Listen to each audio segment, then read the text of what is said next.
Hi, welcome to this episode of The Daily. My name is Brendan Malone. Well, a couple of days ago, obviously the sad news broke about the unexpected passing of Justice Anton Scalia, who was a real powerhouse of the American judiciary, highly regarded intellect and expert in all things judicial, and a real wit. If you've ever seen or heard him speak or read his writings, he was a man. This wasn't despite some of the caricatures that have been painted of him in his life and since his death as well, this wasn't some banjo-playing hillbilly who was just plucking things out of thin air. This is a very, very intelligent and learned man, and it really shows in his writings and in the way he speaks about the law and the principles that govern his approach to these things.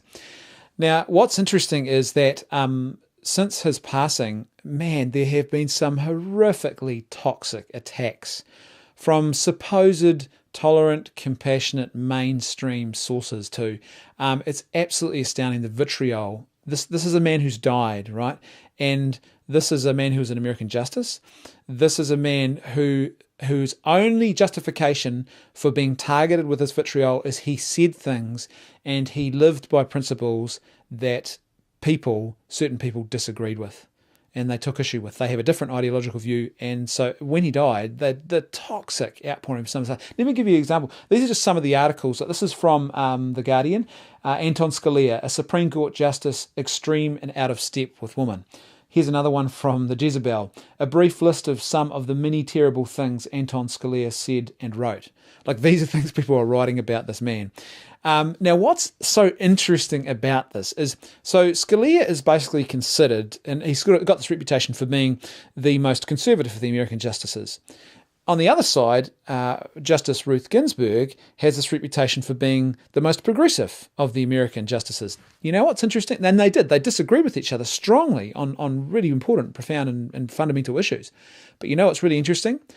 She wrote a really beautiful and moving tribute to him, and in fact, Ruth Ginsburg and Justice Scalia were the best of friends. Both of them wrote about their friendship, and she wrote about him being the great company and being a really good friend. Now, what's really interesting about this is, here's two people who are completely opposed ideologically on issues, yet they maintain a very strong and genuine and warm friendship and care and concern for each other, despite the fact that they hold wildly differing views on issues.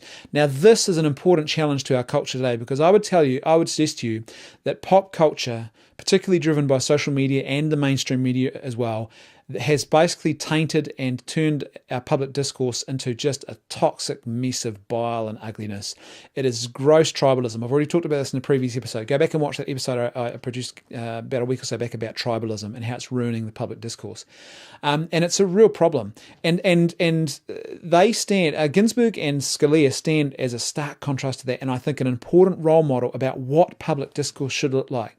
This used to be the norm in academia, by the way. So in academic circles, academics had this basic protocol they worked by, that you could strongly disagree on fundamental issues with people within the world of academia, but that you did so in a way that was civil, a way that was charitable and intelligent, and which listened and responded to the actual arguments of the other person. I didn't try and stomp all over them, call them names, insult them on Twitter, none of that sort of stuff. And then despite your major disagreements, a lot of these people were good friends, were close friends, despite having completely differing and divergent ideological viewpoints on really profound issues, just like Ginsburg and Scalia were. And the sad thing is that even now in academic circles, even that long-standing protocol is now under threat and is regularly being completely overridden by people who are literally trying to destroy other people's careers simply because they hold differing viewpoints to their own. And that's a real problem. That's not how compassionate, civil, and intelligent societies conduct themselves. It's basically how tyrannies, where strong people try and stomp all over voices of disagreement, that's how they act. It's not how civil societies are supposed to go. So I think the example of Ginsburg and Scalia is a really important one for us, and we need to learn that lesson, and we need to start role modeling more of that sort of relationship, despite big disagreements on fundamental issues. We need to role model and live out that relationship that they shared far more than the current toxic public discourse that we have, where we get into our tribes and we just literally throw hate and vitriol at each other. Thanks for watching. I'll see you tomorrow on The Daily.